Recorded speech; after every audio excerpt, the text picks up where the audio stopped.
What up, fam?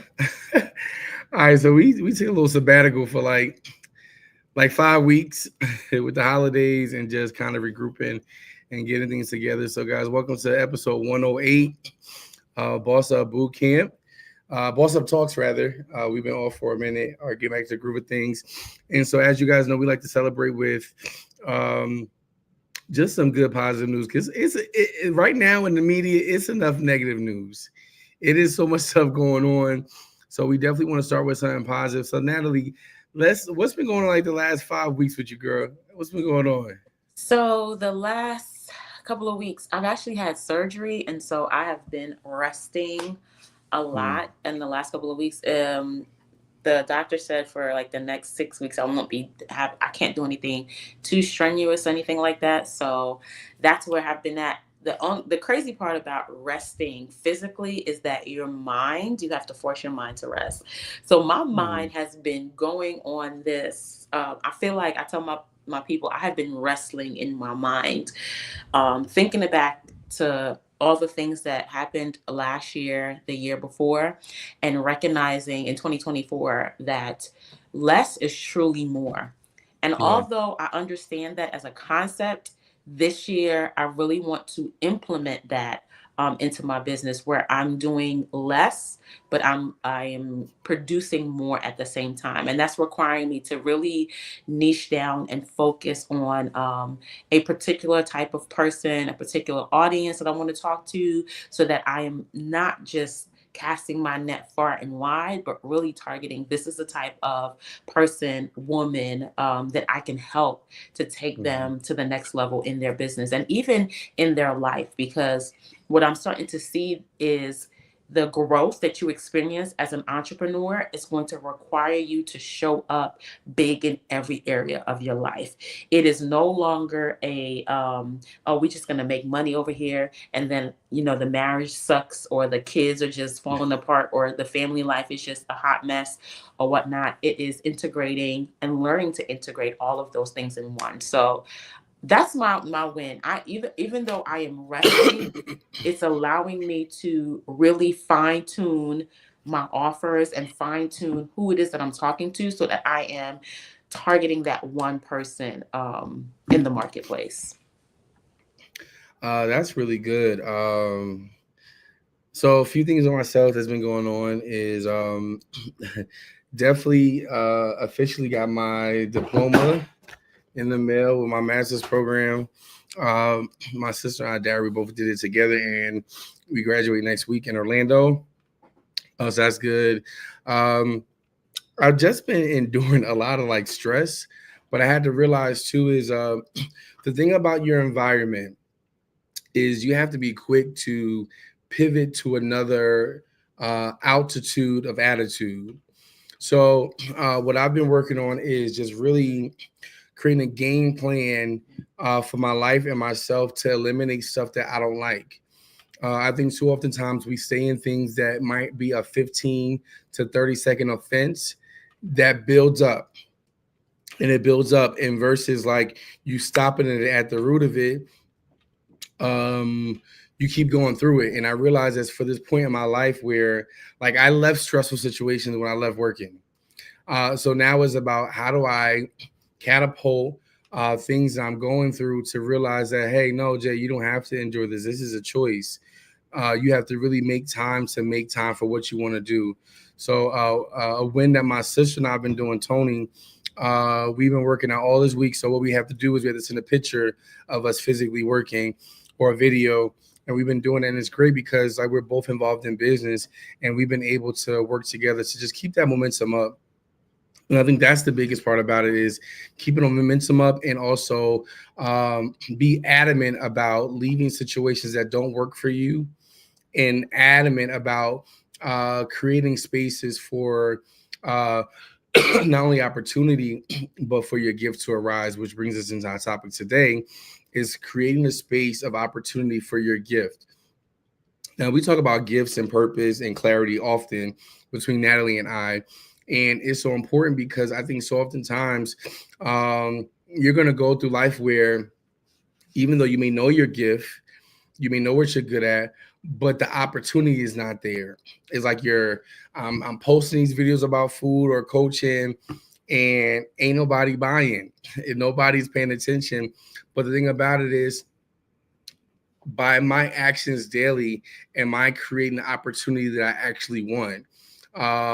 Last month, I had a client that they wanted to get into photography, and I was saying the area you want to do is good, but what is your long term goal?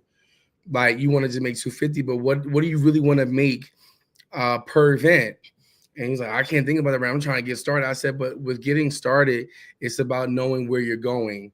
And I think a lot of times too is when you're analyzing your gift, it's good to just do stuff, but it's good to realize in what space do I have opportunity? In what space should I be in? Or what spaces should I involve myself in more to create the opportunity that really works for me? Because everything is not opportunity. There's sometimes we're just doing busy work, and as the God is like, I can't bless that area because you're just doing busy work. So I want you to be here, but you're so focused on this that you can't even see that I have so much more in store for you if you zone in on the areas of your gifting that creates opportunity.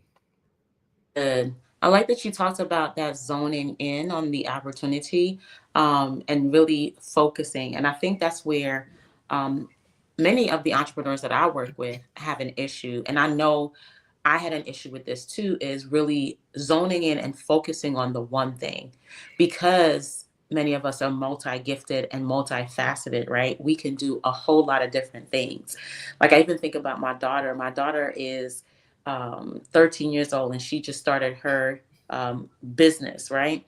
And first it started with her making these little bracelets, and then she got into doing something else, and now she's into crochet. And so she's incorporating all of that into her business. But because she can do that, and she loves art, and she loves, math, and she's really good at school, and she loves writing. It's like we were trying to get her in every avenue. She had a couple of classes where she was learning how to write a book. And this is how we show up in the marketplace, where we have so many gifts and we don't take time to like zone in on one at a time. We want to do Mm, all of them. And so those, 1,000 hours, like Malcolm Gladwell talked about, in order to be an expert, you have to have 1,000 hours or something. And we're spreading it out. And so we don't see the the result of us actually focusing on one thing, because we're not. We're everywhere at one time. I remember somebody saying in a business class, if you're talking to everybody, you're talking to no one. And so you that's really good. have to focus and narrow in on talking to one specific person.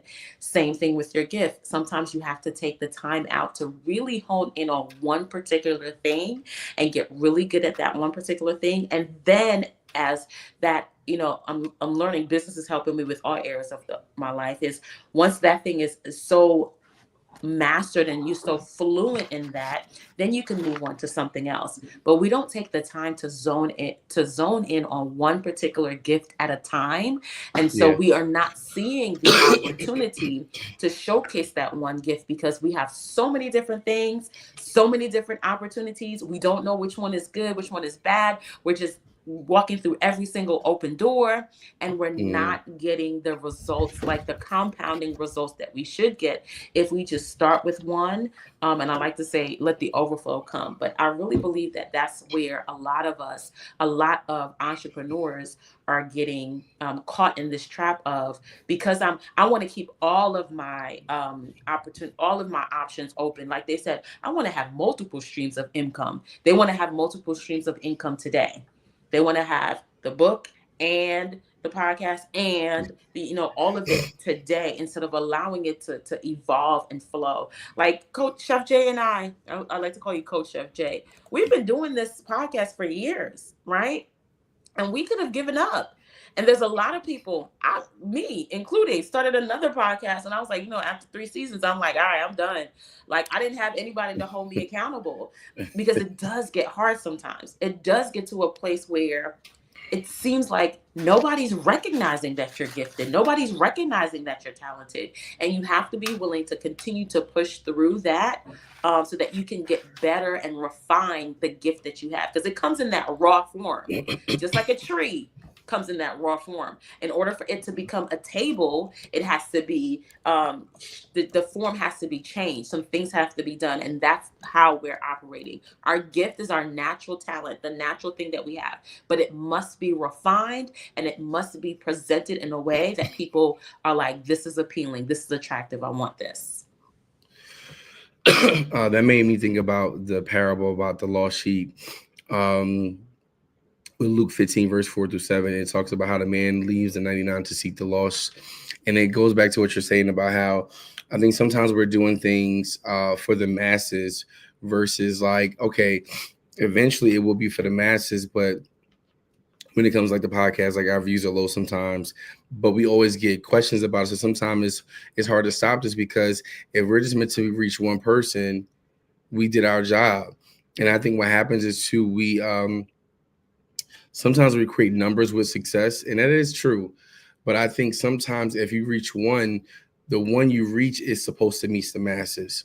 You know, I think about education, and I love the fact that my teacher, Miss Marsh, growing up, my culinary teacher, she's like Mama Marsh to me, and she really inspired me to be a better teacher because I remember her teaching, and she would go back for the one to make sure we all got it. We didn't do it again. Let's do it again. And I think sometimes when we're in such a hurry of to get to a goal that may not even be the goal for us, we will go and rush into stuff and not realizing that, hey, what is the one area we may be lacking? Because you can run to certain things, but you want to make sure that, am I hitting the target goal? Because sometimes the target, it may not seem as grand or grandiose to us, but it's just like, but what if that's the target God wanted us to reach in our business? And I think sometimes when we rush over steps and we rush over the small targets to get to the big goal, you reach the learning curve that you're supposed to get. You know, I realized with me, like, I know for February, is coming up. So I have to be strategic about planning for Valentine's Day as well as Black History Month because those are my big catering opportunities. But now, like, I know somebody hit me about meal prep. I can promote meal prep now, but I know that's not my goal right now. So I have to be strategic about what am I doing, because sometimes you can just try to do everything because you may be good at it, but good at it doesn't mean you're supposed to do that right now. You know, the thing about creating a safe space of opportunity for your gift, you learn how to cultivate, protect, and be strategic about the position you're in with your gift to thrive. There are certain conditions, like let's say if I have an apple tree, it may not thrive in this weather. So I have to figure out in what season of my life is it best to plant, cultivate, and water this seed. Because sometimes we do things that we're not supposed to do at that season. But when you start to really research your gifting, you realize, like Proverbs 18, 6, verse 16 says, a gift will always make room for you and bring you in front of great men. But there's sometimes we're just trying to do everything and we end up doing nothing. One of my friends, he was saying that, you know, I just got to really get stuff done because if I don't, I lose momentum. I don't do anything at all. And that's what happens a lot of times. We're so busy trying to get 1,000 things done that we never get things done, even when like cleaning up. Right? Cleaning up even it requires order. Am I going to make my bed first? I'm going to wash clothes. Everything has an order, even with a recipe. I have to realize what is the thing that takes precedence in this order.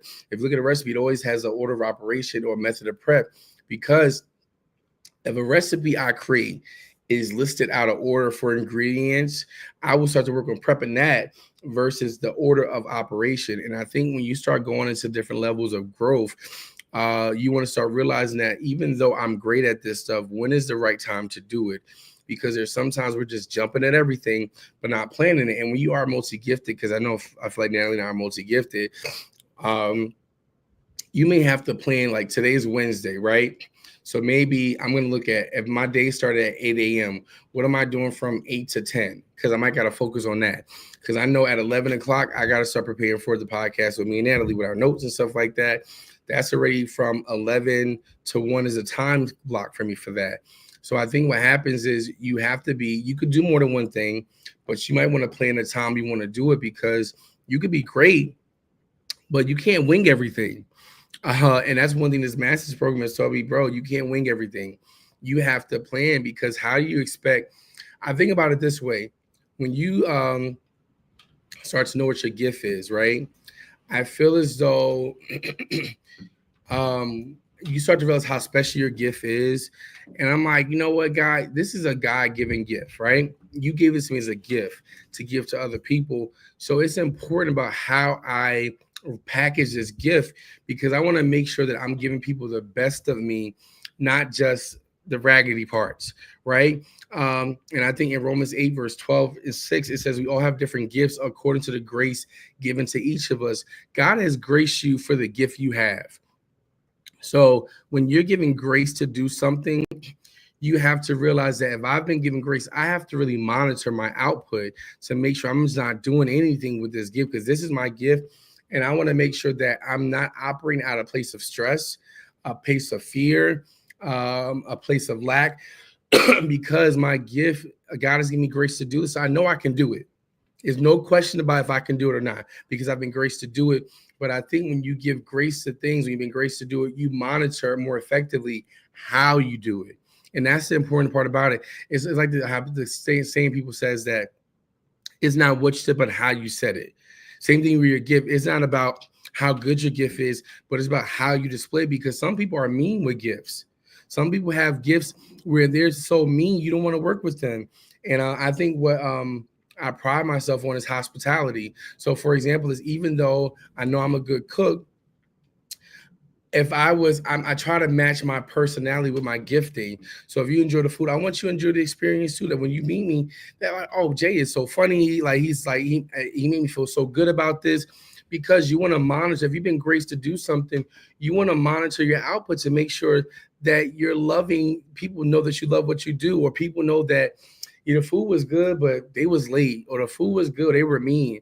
No, I want the experience to be from start to finish. Like, this has been the best experience I've ever experienced. This is definitely a memorable experience for me. So when it comes to your gift, you want to monitor how you output it, because you're responsible for not only your gift, but you're responsible for the message you send to people. So when I'm talking to a client about something, my customer service skills may make or break me having a sale. Or I may play, especially with teachers, we know that sometimes we can say things as teachers, and it could make or break your a child's life. So I think my same thing with my gifting. I'm so careful about how I display my gift. I'm careful about if I have typos on the menu. I'm careful about little things like that, because little things shows that you really took time to make sure everything was a good picture of how you display the gift that God is giving you.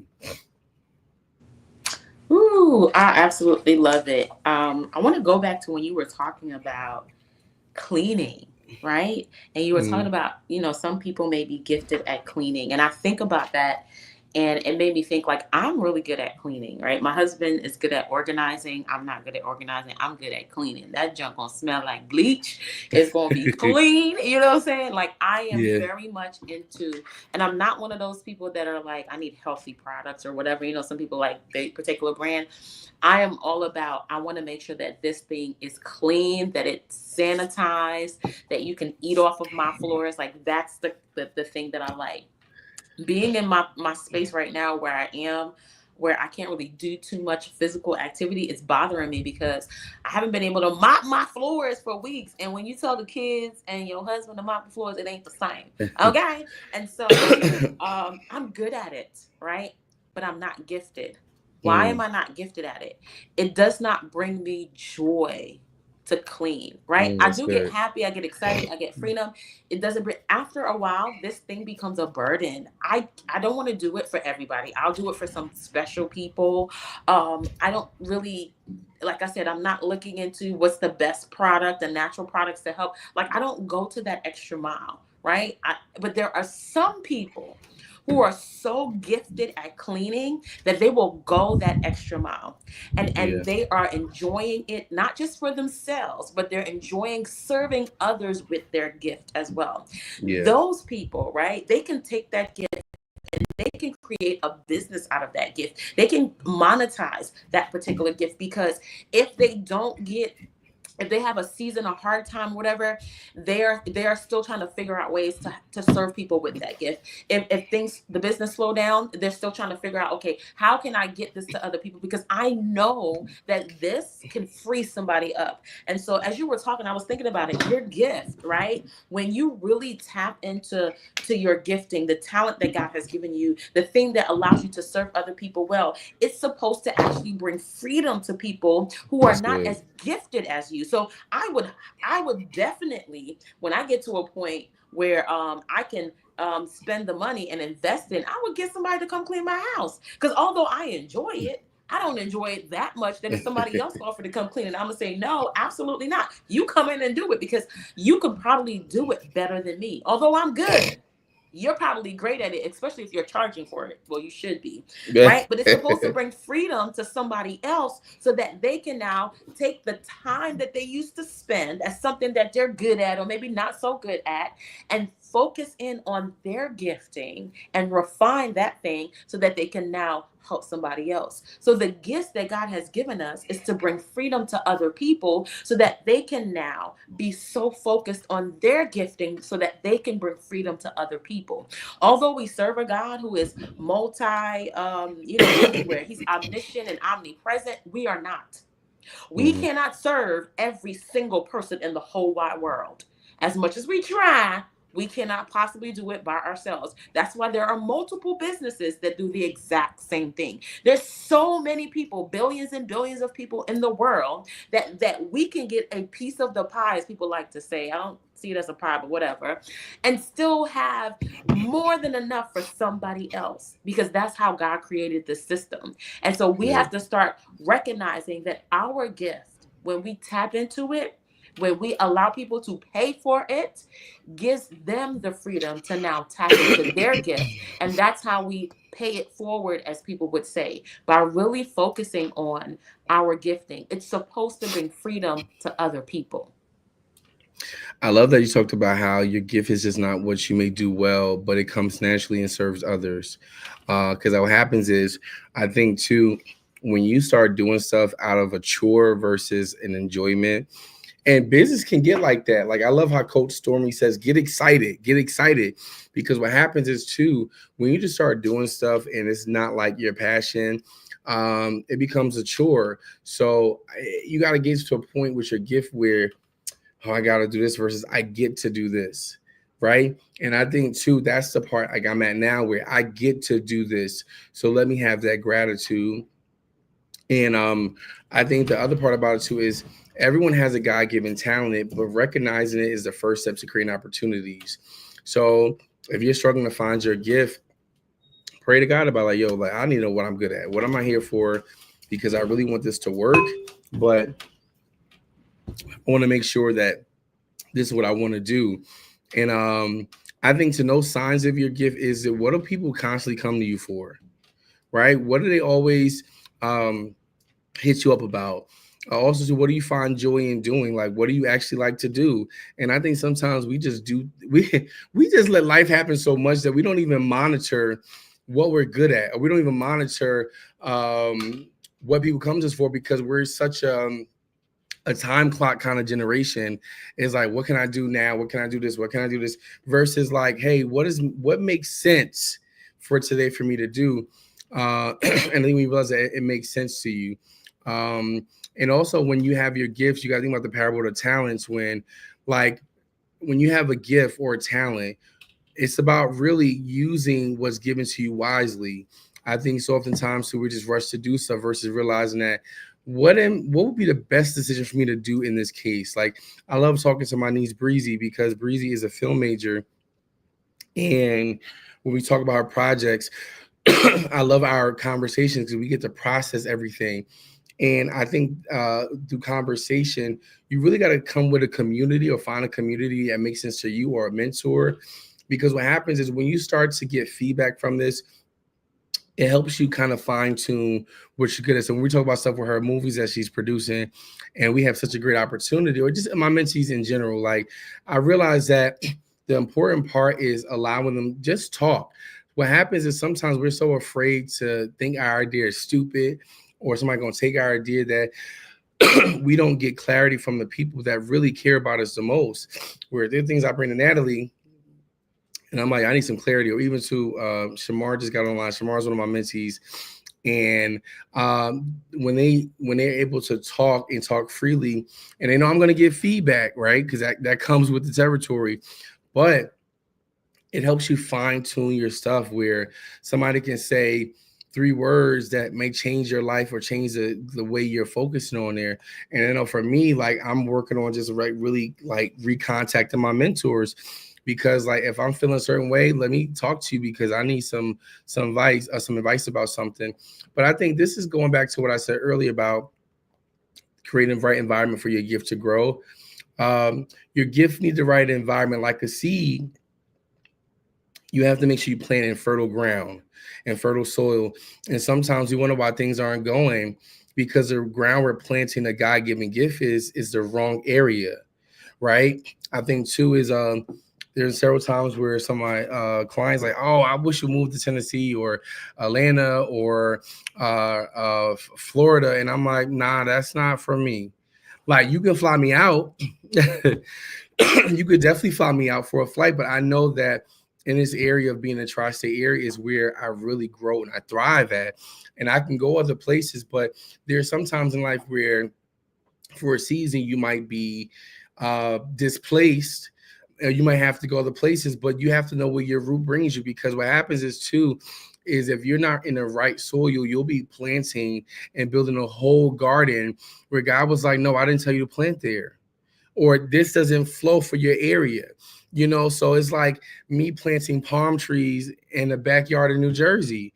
That would not thrive there effectively, because that's not where it's strongest at. So when you start to identify your God-given gifts, you start to plan in areas that make sense, right? I would not, I'm going to promote Valentine's Day stuff as a chef during February. I would not plan to promote that during the summertime. Everybody's trying to be out, so you got to know what works for you. And I think the other part about this too is when you're really working hard on your gift, you have to take time to remove toxic influences and distractions that hinder your growth. There are people in your life, and sometimes you're the person in your life that you are a toxic influence. If you're on social media right now and everything is about the orange man, and you're just meditating on that for 6 hours a day on social media, when have you taken time to take inventory about what you got to do? Because he's doing what he feel like he got to do. So what are you doing? What do you feel like you have to do? And are you consistently pivoting? Are you consistently monitoring your actions? Are you consistently making sure the ground that you're in, that your seed is fertile ground? There's so many times that we are constantly, literally, we will spend thousands of dollars. We will spend hundreds of hours in a space that does not thrive for us. And you're wondering why you're not growing, because you have not checked the condition of the soil that you're in. And the more because even too, farmers, they check the soil before they start planting there. Is it fertile ground? Before I built this farm there, what is the condition of the land? What is the condition of the ground? Because you can till the ground, but it might not be for you to grow. And once you start realizing that this is not the place for me to grow, you want to be quick to move out of those places, because you'll realize that you will be in a season of constantly being in doubt, being in fear, because the place that you decide to plant, like God didn't tell you to go there. He told you to move, but you're so constantly you have so much stuff on your mind that you're not even focusing on what makes sense. Where should I be? Is this the ground for me to really work in, or am I just doing it just for the hell of it? And I think that's what we got to get to a place that we have to treat our gift so special that we're like Psalms 1 verse 1-3. I want to be like a tree planted by the streams of living water, which yields fruit in its season.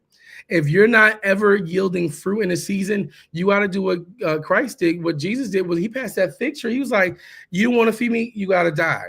Because what happens is once you start to realize where God has placed you, you want to make sure you're in a fruitful environment. If you wonder why you're not growing, check your surrounding areas and you'll say like, I'm not growing because nothing around me is alive. So let me leave this place and go where my gift is needed. Jesus will not accept it by his hometown. So bro was like, all right, y'all ready to pack up? Because I'm ready to go to the next town because I need to go where I'm wanted at. I need to go where my gift is needed at. So you just gonna preach to us on today. I needed that this morning. Oh my gosh, you said so much. Oh, first of all, it's the toxicity for me, right? Like Yeah. we don't realize that we could be in an environment and a community where your gift is not thriving, not because of you, but the toxic nature of the environment. And you Yeah. literally just teleported me back to 2015, 2016 school year, where I was in a rush. Hear me clearly. I was in a rush to leave the country that I was in.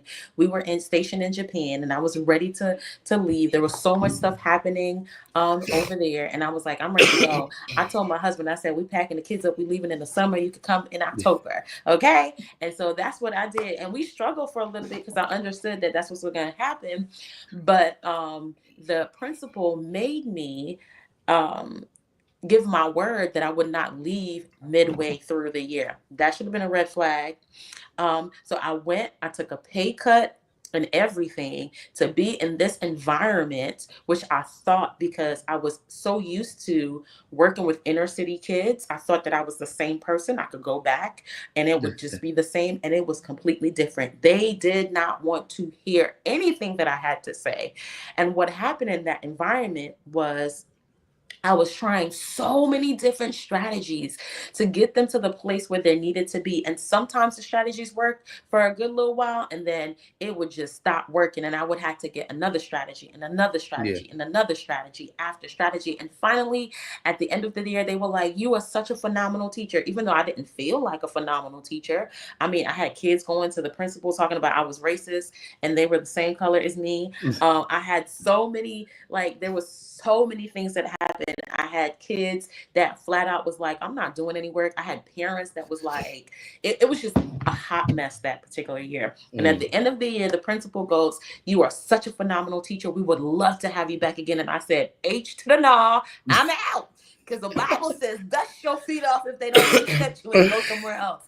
And so I went to another district that was really my ideal district that I had came from a couple of years prior. And they welcomed me with open arms. And I was so excited. I got like a $10,000 pay raise.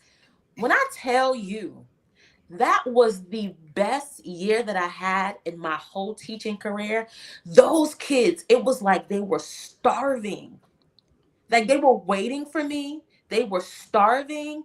And every strategy, God is really like talking to me in this moment.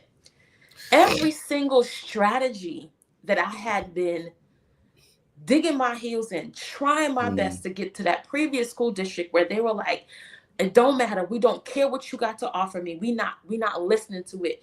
They had trust issues. It was a whole lot of mess in there, and they would not receive me. They literally, the kids would not receive me. When I went to the other school district, they was eating it up. They were like, oh my God, no teacher ever did this before. The grades that I had in that classroom got me to a place where the following year my husband was deployed and I was like, I'm taking a break. This school district came and got me. They were like, the two schools within the district came looking for me because I said I'm not coming back. They were like, we need you to come back. They were like, look, can you just be a tutor? We'll pay for you to be a tutor. And one of them was closer to my house, and I took the job as a tutor. And then they were like, look, we have this position. We don't want you to change your title. We want you to we don't want you to change your position. Stay being a tutor, but we want to pay you to be a teacher because we don't have enough highly qualified teachers Wow. on payroll in order to be this particular thing, right? And they were like, we don't need you. You could still come in, because I used to go in at 10 a.m. and leave at 1 o'clock. And I used to just tutor a few kids at the time. They were like, keep your job. Just change your title and take more money. I said, so I was making double what I was making before in that other school district, struggling. And Yeah. I end up at this new place where I was doing less and making way more. And it didn't even dawn on me that what God was doing in that time where I was like, I'm just being disobedient. I want to do whatever I want. God was like, I'm going to use everything that you're going Mhm. through for your good. And when you are struggling because you made a commitment to your word to stay for the entire year and figure, I wasn't staying like, I'm just going to chill and not do anything. I was staying and I was like, this is my gift. I am a teacher. I'm going to make sure that I am till the very last day I was showing up on 100, that it allowed me to go to another place where they were hungry, they were ready, they were like, we've been waiting for you, and I could do any little thing and they was like, let's go and see a change. So I'm just like, we don't understand that sometimes the struggle and the process is not Mm, because, oh, God is going to bring all these people to you in this season. It's a season for everything, but he's developing you into a that's particular good. person. And prosperity and success sometimes can be our downfall and sometimes allows us to fail because we think we're succeeding. We don't have to do that much. It's in failure that we are developing ourselves. We are developing better offers. We are developing better systems in failure so that when the season comes for us to thrive, all we got to do is keep implementing what we've been implementing. We just keep being who we've been being. We're not changing up anything. We're effortlessly going into a place where people are actually hungry for what we Yeah. have, and boom, we make money hand over fist. So that's all. I'm done. That's good. I love that because what happens is it's not that you necessarily need to change, but sometimes what you learn in a toxic environment, if you apply those same principles to a different environment, it may work out because the gift is still you, right? You know, the Bible talks about don't be misled by bad company. It corrupts good character. And sometimes when you are in situations that's really testing your faith, um, you can get into bad company that complains, that's negative. But when you realize that, no, my character says that this is my gift, so I have to maintain my character, because sometimes it's more so about maintaining your character than sometimes your gift. Because what happens is, too, a lot of people are talented and gifted, but their character is so shady and shifty that when it's time to really like kind of spotlights on them, you start seeing all the negative stuff. And it's like, man, nah. So I think that's why it's important, even through like your times where, because I've been through that at schools where it's like crazy, you know. And when I realized that, when it comes to that, in those moments of frustration, I'm like, okay, Josh, how can you build your character and how can you really grow in your gifting? Because those are the best times to really learn to pivot and to learn how to be creative. Like, I've been in schools where the budget was $3,000 a year and I made it work with food. I've been in places that had $50,000, but what I realized is through the same, my integrity will never change. I'm always going to do the best for my surrounding areas to really move my gift. And you want to start to, as you're going through stuff, you learn to position yourself in rooms and networks where your gift is recognized and valued. That even though it may not have been recognized this one, how do I position myself in the future to go and position myself in rooms? Because I know what it is like to be not appreciated, but how do I go in these spaces? Same character, same gift, but let me position myself better, because when you've been through rough stuff, you learn that when you get better opportunities, okay, let me not be butthurt or be kind of living like, what is it, like you have a situation where it was rough, but now you're in a better situation. But sometimes the old ways kind of triggers you. You want to make sure that you go into space with a new mindset, because sometimes we can bring negative experiences and how we felt and move into something else positive, where it's like, yo, you can't grow unless you, the Bible says, behold, all things have passed away and become new. So when you go into new spaces, I have to treat my gift like it's fresh. Like, this is a brand new opportunity. Because even too, the scripture about, you know, morning by morning, new mercies I see. And I think sometimes too, you have to realize that, hey, on the 28th of January, it may have been rocky, but it's the 29th. It's a brand new day. Whatever happened yesterday is old news. So I have to treat every day like it's fresh, because what happens is, too, when you operate in that way, it becomes easier to monetize and steward your gift wisely, because you realize that, hey, today's a new day. It's a new experience. I've never seen this day before, and I'm not going to see it again. So what I want to be strategic about that as I'm going to this new season, that I'm operating in a place of growth, I'm operating in a place of transparency, and I'm operating in a place of gratitude. Because you know what though, even though yesterday I felt like this, or I felt like I wasn't valued, appreciated, it's a brand new day. So let me change my mindset, because I want to make sure I'm where God wants me to be and I'm flourishing. You know, over the past week, I said I've been stressed out, but I had to really make a plan last week to say, oh no, okay, this is not going to happen no more. What steps am I taking going forward to know that, hey, it may have not worked beforehand, but guess what? I'm not going to accept what I accepted yesterday, because I know my gift is for the world. Reverend McDonald used to always say to myself and Daria that your gift is not for the four walls, meaning the church, but it's for the outside world. So when you realize that your gift is so big and major, you have to realize that yourself, that even if you might have had a setback today on the 29th of January, I know on the 30th, it's a new day. Forget the new day. I may have setbacks from 12 p.m. above. It's about to be 1 o'clock. I still have a good, what that was that, like 10, 11 hours to make it great. Don't let 15 seconds of confusion or 15 minutes of a bad conversation ruin your day and make you say, I ain't doing this time around. I ain't going to do this. I ain't going to do this. They don't listen. Let that go.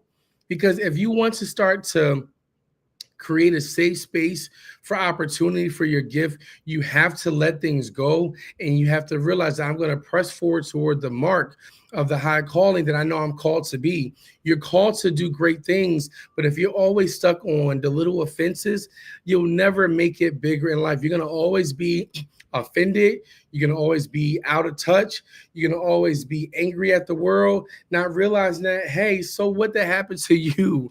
Like, life happens every single day to you, or you can happen to life. So I choose to happen to life every single day, because I want to be abundant in opportunities for my gifting. So we're wrapping up today, guys. But if you know that you need help with coaching, or you need to help with pivoting to the next level of your life, reach out to us in our DMs and invest in our coaching.